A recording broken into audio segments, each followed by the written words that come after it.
Welcome to this episode of the Software People Stories. I hope you had a wonderful start to the new year. And I'm very happy to share this episode that is special for multiple reasons. This is one of the few episodes when I had the conversation in person, and that was also video recorded with a fireplace in the background on a very cold day. So you'd be able to watch this conversation as a video on the PM Power YouTube channel as well. Today, I have a conversation which was recorded in November 2022, much before ChatGPT was made available to the public and the subsequent increased interest in large language models.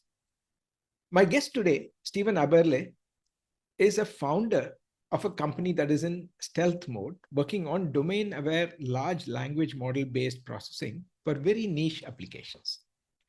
In this conversation, Steven shares how he joined the military halfway through college and then went back to finish his studies, getting interested in IT during the military service, also navigating away from the back end to the front end work, focusing on how users interact with systems and getting into usability areas, and being in the Washington, DC area, getting to work on defense related areas.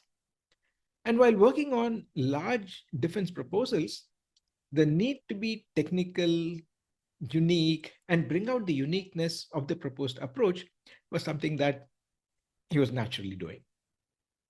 The challenge for small technology companies to break into the defense procurement space and how the whole process of writing proposals was something that could be daunting for some of them, created a spark of an idea. He also shares a couple of challenges with open large language models, which is about the training being only on open content available, thereby missing the contextual insights that are more valuable. And also, none of the data that is generated can be attributed to the source material in like an explainable AI. I asked him about his own career and the progress where he has been into different topics over different stages in his career, how he organizes his own learning, even when moving across specialization areas. He said that is always about data, and his experience with IT, particularly ETL approaches, including working with unstructured data, about being a full stack engineer and being aware of many areas, and not really being an expert in all of them, but when pick some things where he can go much deeper to be a T-shaped individual. And how he considers the transformers approach as the next big wave in IT after the cloud that happened a couple of decades ago. The concept or role of a solutions architect and how that may be implemented in a large language model is something that he shares. Other aspects related to large learning models and content or data, more than just text, to also include images, figure descriptions, and how those can be handled. And how the generative AI has made the life of, say, graphic designers or UX specialists much easier, where it can also be used to capture conversations with solutions architects, use a transformer to generate a proposal language based on that, etc. Listen on. Yeah, hi, Steven. Welcome to the Software People Stories. Well, it's a pleasure to be here. How are you, sir? Yeah, good. Awesome. All right, we've got video going, and so that's a relatively new thing for your podcast. We are in St. Paul, Minnesota today, and it's somewhere around 8 degrees out. And we do have a nice fireplace going. And we have the fire going in the background. And this is our home. My home, and we'll have kids pitter-patting around. All the kids are together and running around having a good time. So you may get a cameo guest appearance from some of the young ones. Yeah, that's a new one for it. Yeah. So before they come here, Yeah, you could start with your origin story and how you got associated with, let's say, IT solutions or what you've been doing, Yeah, your career trajectory? absolutely. Yeah. Absolutely. Well, that's a great question. So let's see. So I went to college for a couple of years, right? And I think this is a pretty typical story in the United States, and you run out of money very quickly. So I went to college for a couple of years, and then I joined the military. And so I was in the military for about 4.5 years. I went back and finished, though after that, I kind of programmed that they had for veterans. But when I was in the military, I certainly had an interest in information technology, right? And that's a little bit where I started out as well in my collegiate journey. And it sort of led down this path of, I started out in computer science, and I really, really loved design. I loved the ability to create code that could then transform into some visual item that someone would click, right? And, of course, that's interaction design, that's human computer interface, HCI, and user interface design, all those things. And so I found myself sort of drifting farther away from the back end as I went throughout my career into the front end and the design of things and how users interact. And it consumed quite a bit of my career. But where I got where I am today primarily was, being in the Washington, D.C. area, here in the United States, and you're an engineer, you're a software engineer, you sort of just naturally get sucked up into this world of defense and aerospace, right? It's kind of, it's where all the jobs are for kind of young people and one of the largest spenders as well, right? And they spend quite a bit of money, right? Yeah, in defense and aerospace world, and they're doing just so many different. I mean, they're built planes, trains, right? The bombers, the fighters, the equipment, the tanks. But then in the public space and the intelligence space, all the software that's built that helps protect the nation, and the wonderful things that are done there from a software standpoint, all of that's kind of aggregated in the defense and aerospace world. And so when you're introduced to that world, you learn a whole lot about a thing called proposals and capture and business development and writing proposals. On just about any given day in the United States, the way the government procures services, IT services or equipment or tanks or aircraft, right? All those things. They do that through a process called RFPs and proposals, requests for proposals. There are like 30,000 of those things that come out every single day. There are 200,000 companies that compete for that work. They all have one thing in common. To compete for that work, you have to write a proposal. And so I've been writing proposals the vast majority of my career, thousands of pages across 16, 17 years in the defense industry. And that's because they have to be technical. They are required to be unique, on target, technical text that talks about how your company would implement any given service, any given product, any given software solution. So the text must be domain aware, right? The person writing it has to be really smart. And I've been doing this for a very long time, writing proposals. It's kind of the origin story, which leads me to where I am now. We created a piece of technology and kind of wrote a patent around it called generative stitching. But basically what it does is it enables domain-aware generative AI. And probably everyone who listens to these podcasts is going to be familiar with the large language model world, the world of large language models, transformers, and its ability to predict text, right? And it does a very good job at that. From a mathematical standpoint, really what's happening is there are these amazingly large autocomplete algorithms where you can predict a character in the sequence of a word, and words in the sequence of a sentence, right? And predict sentences in the sequence of a paragraph, so on and so on. And I thought that these were just astounding because I've been studying artificial intelligence, primarily, everybody starts out kind of in the statistical learning, and then deep learning became really just something that took over the world at least the computer science world in 2014, 2015. And then, I've been experimenting with those and utilizing those. And then transformers came along, and these multi-billion parameter, up to trillions now, parameter models that can predict text.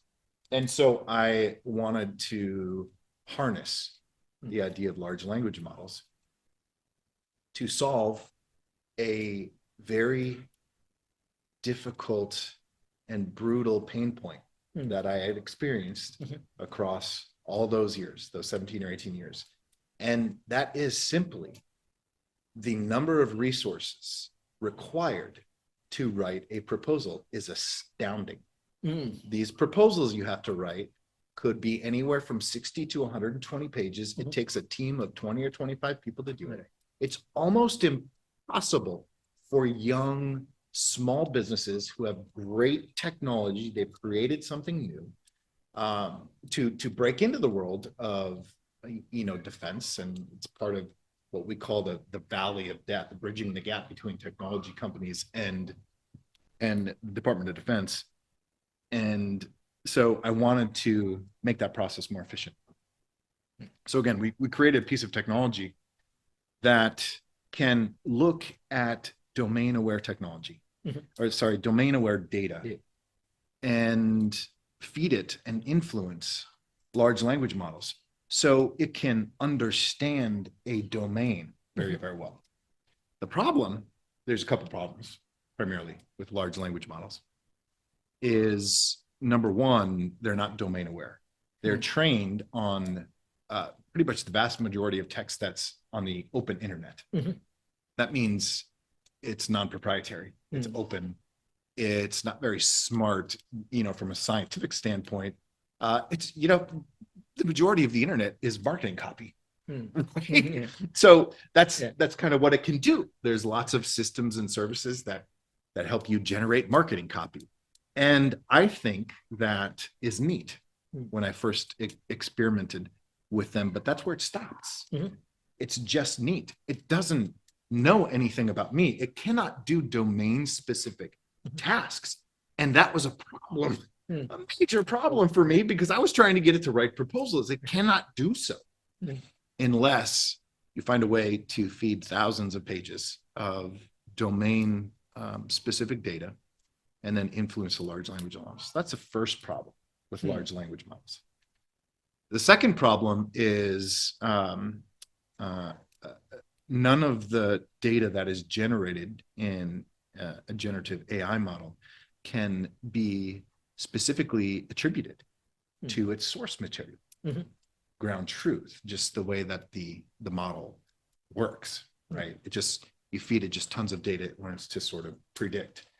But the explainable AI it is the explainable AI piece. And so we broke that barrier down where we can understand and know when the AI generates text, because of the way that we feed it domain aware data, how we structure, how we parse, how we normalize all of that data. We keep track of the provenance, if you will, of every 0 and 1. And when we generate language, it allows our customers, our beta testers, because we're a company that's still in stealth, to know exactly where that language is being generated from. So when it generates an answer to a question, It generates an answer to a new task, or it generates new language against, say, a new requirement or shall statement from a statement of work. Then the user can trust the text that's being generated because they can open up the PDF to the exact page where the large language model then generated the text. All right. And so that's what we're working on now. How long was that? My wife, by the way, everybody, told a joke right before we started the podcast that I like to talk. And it's true. And I probably just talked for like 15 minutes straight, right? So my apologies. But that's what I'm interested in. That's kind of where I come from. I've never been a CEO of a company before. This is the first company that I've started. And it was solely based on this huge pain point, this massive pain point that I've experienced for 15 years. And myself and my co-founder, her name is Chicha, unbelievably smart. We have written tons of proposals together for the last several years. We knew there had to be a better way. Now, I think that is a very good reason to start a company, right? To solve something that has just everybody I know hates the necessity of the process of writing proposals, but it must be done. There's nothing you can do about it. And so if I can create some technology that makes that process more efficient, right? And, turns what is kind of viewed as this brutal, painful process into something that, might resemble a cathedral, then that is the purpose of our business. Yeah, very interesting. Of course, this triggers a lot of questions because we've covered a lot. Tons of questions. Yeah, let's. So the first thing is this conversation. First thing is, you said starting in the military, getting into human interface design, and then getting into proposals, defense, and everything else, and the leading edge things on AI and machine learning and all that. So how do you organize your own learning over the years and either add to it or move on to different domains? And that too, you've done it fairly quickly. It's interesting. Because one thing I forgot to kind of mention was, along the way, when I was designing the user interface components for different types of systems, and many of them, I built a bunch of products. What I realized was it's all about the data. It is always 100% about the data. And so I kind of took a little bit of a detour into the world of ETL, extract, transform, load, dealing with unstructured data, because in the government and in the world of intelligence, and in the world of corporate even, right? You've heard the statistics, almost 80% of the entirety of the archive, the corpus of data at any given company is unstructured. Now, that's very hard to deal with, unstructured data. So I kind of took a detour into learning everything I could about ETL from an unstructured data perspective. And it turns out really that's the key to create domain-aware generative AI, right? The structuring, the normalization, the application of a multi-layer chain of algorithms that, the first thing they do is optical character recognition, right? OCR. Then we look at the layout. Then we look at, are there tables? What figures, what are the images? And, one thing sort of leads to another, where you realize over time that just about everything is connected in the engineering world. There are separate titles for things, right? You have a database engineer, you have a backend engineer, you have an ETL engineer, you have an API engineer, you have a user interface. But you've got to know them all. You've got to have an understanding of them all if you're truly going to get at a very specific pain point and create a service that users love, right? You have to understand many different facets. And, sometimes people talk about it in terms of being like a full stack engineer, right? that means a little bit something different, I think, to me. But if you're a full stack engineer, how focused can you be on any one given thing? And sometimes it just takes time, right, to learn all that stuff, to learn that everything's connected, that it's all about the data. The data, which is step zero of a serial process that could be 100 steps long. Mm-hmm. And at the end of that is a user clicking a button, mm-hmm. right? It all tracks, making sure that button does what it's supposed to do. It tracks back to the data at step zero, right? So that's a good question. Yeah. Everything is interconnected, and you have to learn to kind of take those hits as they come and be fluid, and go from one area to the next, and maybe not be as an expert as you might want to in one very specific thing, right? But if you can be multidisciplinary, full stack, and kind of understand that entire process, then you're on your way to being a very good programmer. What is your secret sauce? You talk about T-shaped individuals where you have the breadth on many things, but then probably go deep into a few things. You got to go deep, when it's required. Sort of when you find something that clicks. And when I began experimenting with transformers and large language models, I went deep. And they were just starting, even back when Elon Musk was the CEO of OpenAI, right? And he had floated that company, and their purpose, right? Back then, they were a research organization that were trying to bring about AGI, artificial general intelligence. And, AGI implies multimodality. And the first thing that they tried to teach it was to speak and see. So speak is GPT-3 and 4 and 1 and 2, and C is things like Dolly, right? And so I went super deep, into large language models, understood how they're trained, how they're influenced, and you can take these detours in your career, and they are very, very good things, right? But everything that you've done leading up to that point, will help you be very good at whatever you're going to focus in on at that point in your career.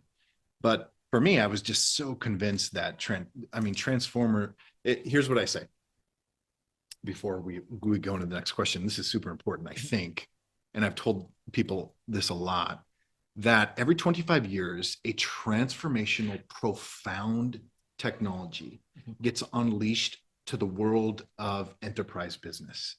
25 years ago, at the turn of the century, it was cloud, right?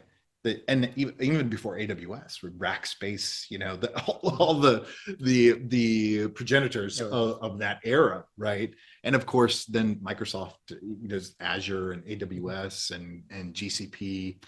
That was a profound transformation in the world of business. And now, at the turn of the century, right, or now at the quarter century, right, to 2020 through 2025, I believe transformers are the next transformational change in the world of business, and I'm sure of it, right? From what I've witnessed in its ability to be assistive to the human, right? It cannot replace the human. Not quite yet, and I think we're far away from that. But it can create huge efficiencies for humans in the business world, right? Like what we're trying to do with our company here. Okay. Yeah. Any solutioning, like you also mentioned that there are different specializations and either back and front end, or particularly for systems integrators. When you have to bring in different pieces together, there's always a chief architect. Sure.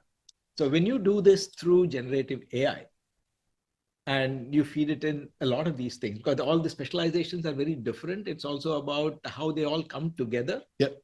And you did mention some of the clauses, the shall clauses. Shall statements. Right?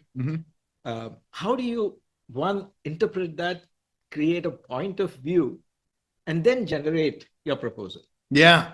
So we have different capabilities that we've built inside the software, and one thing that we've built is called the solutions architect, the AI solutions architect. Okay. Now, when you are generating proposals, it is certainly really important about what you've done before as a company. We call that past performance, right? How have you implemented this solution? Now, if you take a large language model that understands language, human language, then you should be able to pass it different types of adverbs that can significantly influence its output. Is, am, are, was, were, being, been, have, has, had, do, does, did, right? These are very important words. So how have we implemented IT services versus how should we implement this technology, this technology set, right? Then it's an indicator for the AI to adjust how it should predict the text. And then we can pick up on that human input. How should we implement this piece of technology? Then reference all of the technical solutions that they have built before, then allow the system then to be creative, change some settings in the model parameters, right? The model settings. This thing called temperature sometimes that we adjust that roughly corresponds to creativity. And when a user says, I need help, there's just, we don't have information specific to this. We haven't solutioned this before. And yeah, that is going to be my next question. I need to ask the system then to be creative for me. But this is what a computer does much better than a human could, your architect, right? Which is at any given point in time, I can immediately recall thousands of artifacts and objects that are specific to how my company has solutioned against any given problem set at any given time. And I can do that in somewhere around 0.03 seconds, 30 milliseconds, right? And then, of course, then we let the large language model take over and be creative and solution. And so that role of solutions architect, over time at these companies, because they all have large stables of solutions architects, right? Have built dozens and hundreds of solutions and put them down on paper. And what the large language model then does, what it allows you to do, is learn from their experience and learn from what they've written down and how they solution to any specific problem set. And now once I have that, and what Rohirrim does that is different is I can take all of that unstructured data and feed it into the model. Then the model can then predict how your company could solution a new problem set that it's not seen before. Wow. Right? Yeah. But one thing is, at least at that level of creativity, of problem solving, the solution architects may use more than just words. 100%. They may use diagrams, they may use tables, they may use data and all that. So how?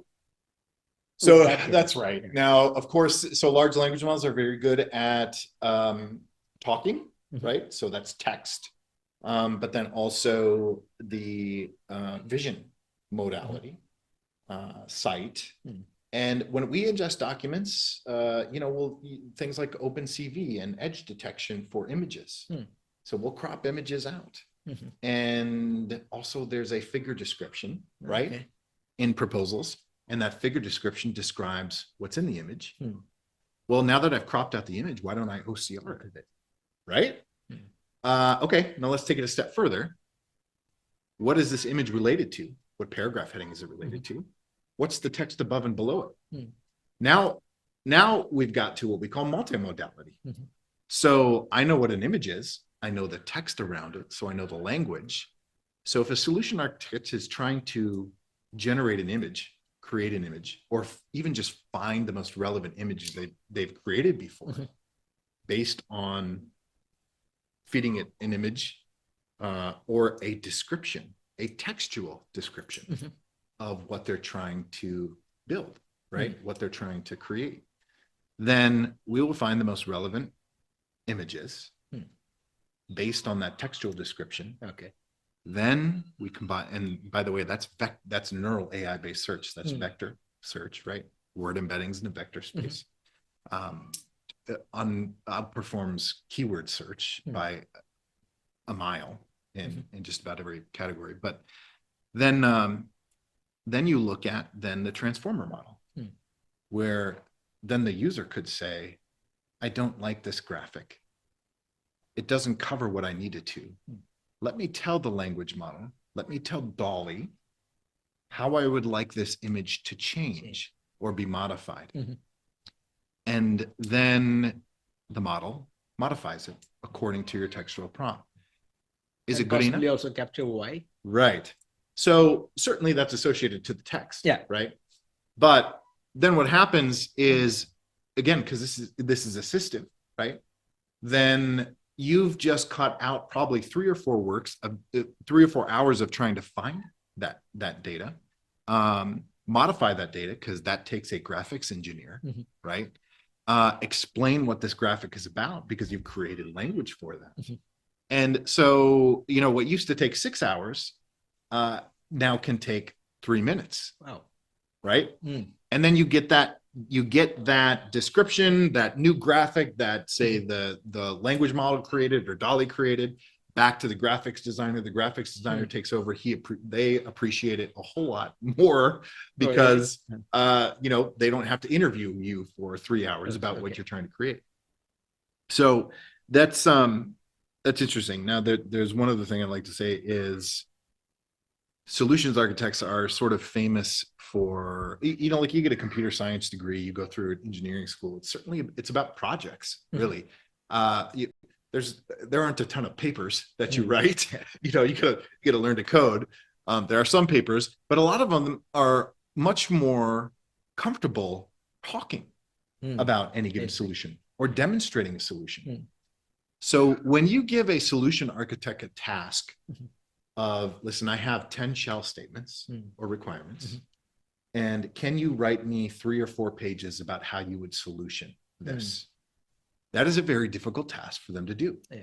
You're looking at days. You got to stare at a blank piece of paper. Maybe they're excellent writers, right? Maybe you get lucky. Most of the time you do not. So then what you'll get back is like bullets, maybe. Well, I can take a bullet and I can recursively expound on that bullet according to how your company typically solutions for things. But then we can combine, again, multimodality of these large models, vision, speech, but what about hearing, right? Voice. And so why don't I interview that solution architect? Because solution architects oftentimes like to talk about the solution. They'll go on for 30, 40 minutes talking about how they might try and get it on a piece of paper, try and get them to write it on a piece of paper. It's very difficult.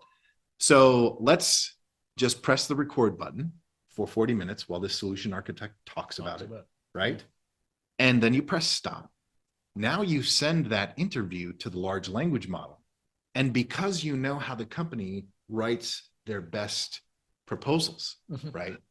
Take that text that solution architect spoke, turn it into proposal language via the large language model, ask it to transform it.